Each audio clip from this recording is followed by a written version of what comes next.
കടകംപള്ളിയിലേക്ക് ഈ വിഷയം വരികയാണെങ്കിൽ അത് സർക്കാരിനെ ബാധിക്കുന്ന വിഷയമാണ്. സർക്കാരിനെ ബാധിക്കുന്ന വിഷയം എന്ന ഒരു തലത്തിലേക്ക് ആ സാധനം എത്തിക്കഴിയുമ്പോഴത്തേക്ക് പിന്നെ CPM-ന് ഈ പറയുന്നത് പോലുള്ള ന്യായങ്ങൾ പറയാൻ പറ്റില്ല. സർക്കാരിലേക്ക് വരുമ്പോഴത്തേക്ക് പിന്നെ അതൊരു കൂട്ടുത്തരവാദിത്തമുള്ളൊരു സംവിധാനമായി മാറും. അത് പാർട്ടിക്ക് ഉത്തരവാദിത്തം ഉണ്ടാവും. പിന്നെ അത് ഇടതു മുന്നണിയിൽ പ്രശ്നമാവും. അത് മൊത്തത്തിൽ ഈ പത്മകുമാറിൻ്റെ കാര്യത്തിൽ വന്നതുപോലെ അത്ര ഒരു ഉപേക്ഷാഭാവം കടകംപള്ളിക്ക് അങ്ങനെ അറസ്റ്റിലേക്ക് പോവുകയാണെങ്കിൽ ഉണ്ടാക്കാൻ പറ്റുമെന്ന് എനിക്ക് തോന്നുന്നില്ല. അല്ല, ഇത് അറസ്റ്റിലേക്ക് പോകുക അല്ലെങ്കിൽ ചോദ്യം ചെയ്യലിൽ ഒതുങ്ങുമെന്നുള്ള സംശയം തോന്നുന്നത് ഈ SIT പ്രധാനപ്പെട്ട ആരെയെല്ലാം ചോദ്യം ചെയ്തിട്ടുണ്ടോ അവരെല്ലാം അറസ്റ്റിലായിട്ടുണ്ട്. ദേവസ്വം ബോർഡ് പ്രസിഡന്റുമാർ അറസ്റ്റിലായി, മെമ്പർ അറസ്റ്റിലായി, ഇനി ഒരു മെമ്പർ മാത്രമേ ഉള്ളൂ. അതുകൊണ്ടാണ് ഈ കടകംപള്ളിയുടെ കാര്യത്തിൽ എല്ലാവരും ഒരു അറസ്റ്റിലേക്ക് സംശയില്ല. കടകംപള്ളിയുടെ കാര്യത്തിൽ എനിക്ക് തോന്നുന്നത് ഇപ്പോൾ പത്മകുമാർ നേരത്തെ ഒരു മൊഴി കൊടുത്തതായിട്ട് പുറത്ത് വന്നിട്ടുണ്ട്. അതായത് ഉണ്ണികൃഷ്ണൻ പോറ്റിയെ ഇൻട്രൊഡ്യൂസ് ചെയ്ത് കൊടുത്തത് അയാളാണെന്നെന്തോ പറഞ്ഞിട്ട് ഇങ്ങനെ ഒരു മൊഴി കൊടുത്തിട്ടുണ്ട്. പിന്നെ പോരാത്തതിന് ഇപ്പോൾ രമേശ് ചെന്നിത്തല വിദേശ വ്യവസായിയെ കൊണ്ടുവന്നിട്ട് ഒരു മൊഴി കൊടുത്തിട്ടുണ്ട്. അതിനകത്ത് ഏതോ ഒരു ഉന്നതൻ എന്നൊക്കെ പറഞ്ഞിട്ടുണ്ട്. അപ്പോൾ അതിൻ്റെയൊക്കെ ഒരു അടിസ്ഥാനത്തിലായിരിക്കാം ചോദ്യം ചെയ്തത്. പക്ഷേ ഇതിനകത്ത് എനിക്ക് തോന്നുന്ന ഒരു കാര്യമുണ്ട്. അതായത് ഈ ദേവസ്വം ബോർഡ് എന്ന് പറയുന്ന ഒരു ഓട്ടോണമസ് ബോഡിയാണ്.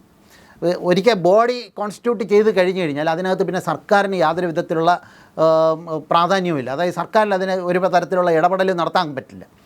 അത് ഒരു സ്വതന്ത്ര ഭരണ സംവിധാനമുള്ള സംവിധാനമാണ്. അത് കടകംപള്ളി സുരേന്ദ്രൻ ഒരുപക്ഷെ മന്ത്രിയായിരിക്കുന്ന സമയത്ത് ഈ ഉണ്ണികൃഷ്ണൻ പോറ്റിയുടെ കയ്യിൽ കൊടുത്തയക്കണം എന്ന് പറഞ്ഞാൽ പോലും പത്മകുമാറിനെ പോലെ ഒരാളത് കൊടുത്തയക്കാൻ ബാധ്യസ്ഥനല്ല.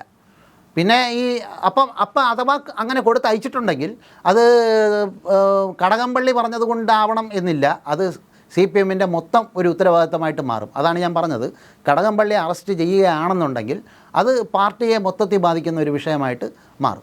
അല്ല, അത് CPM-ൻ്റെ മാത്രം പ്രത്യേകതയാണ്. കാരണം ഇതിനകത്ത് ഒരു പത്മകുമാറിനോ ഒരു കടകംപള്ളിക്കോ മാത്രമായി ഇങ്ങനെ ഒരു കാര്യങ്ങൾ ചെയ്യാനൊന്നും പറ്റില്ല. അതുകൊണ്ടാണ് ഞാൻ പറഞ്ഞത്. അതായത് ഇപ്പം ദേവസ്വം ബോർഡ് എന്ന് പറയുന്ന ഒരു സംവിധാനത്തിൽ ദേവസ്വം ബോർഡിനെ ഇപ്പം ജയകുമാറിനെ കോൺസ്റ്റിറ്റ്യൂട്ട് ചെയ്ത് കഴിഞ്ഞ് കഴിഞ്ഞാൽ ജയകുമാറിന് അവരുടെ ആ ബോർഡിന് ദേവസ്വം ബോർഡിൽ എന്ത് വേണം, ശബരിമലയിൽ സദ്യ കൊടുക്കണം എന്നുള്ള കാര്യത്തിനെക്കുറിച്ച് ദേവസ്വം മന്ത്രി വാസവൻ പറയേണ്ട കാര്യമില്ല. പറഞ്ഞാൽ അത് അനുസരിക്കണമെന്നുമില്ല.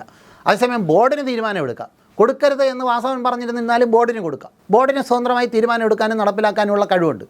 പക്ഷേ CPM-ൻ്റെ ഒരു സംസ്ഥാന കമ്മിറ്റി അംഗം ഒരു മുൻ MLA ദേവസ്വം ബോർഡ് പ്രസിഡൻ്റായിരിക്കുകയും ആ CPM-ൻ്റെ തന്നെ ഒരു മന്ത്രി ഇന്നതുപോലെ ചെയ്യണം എന്ന് അങ്ങേരെടുത്ത് പറഞ്ഞിട്ട് പുള്ളി അത് അനുസരിക്കുകയും ചെയ്തു എന്ന് വന്നു കഴിഞ്ഞാൽ അത് കടകംപള്ളി സുരേന്ദ്രനോ പത്മകുമാറോ മാത്രം ചേർന്നിട്ടുള്ളൊരു കാര്യമായിട്ട് കാണാൻ പറ്റില്ല. അത് CPM എന്ന് പറയുന്ന സംവിധാനത്തിൻ്റെ പറയുന്നതിൻ്റെ അടിസ്ഥാനത്തിൽ, അതായത് പാർട്ടി എന്നുള്ള ഇതിൻ്റെ അടിസ്ഥാനത്തിൽ പത്മകുമാർ ചെയ്തു എന്നുള്ള തലത്തിലേക്കായിരിക്കും അത് മാറുക.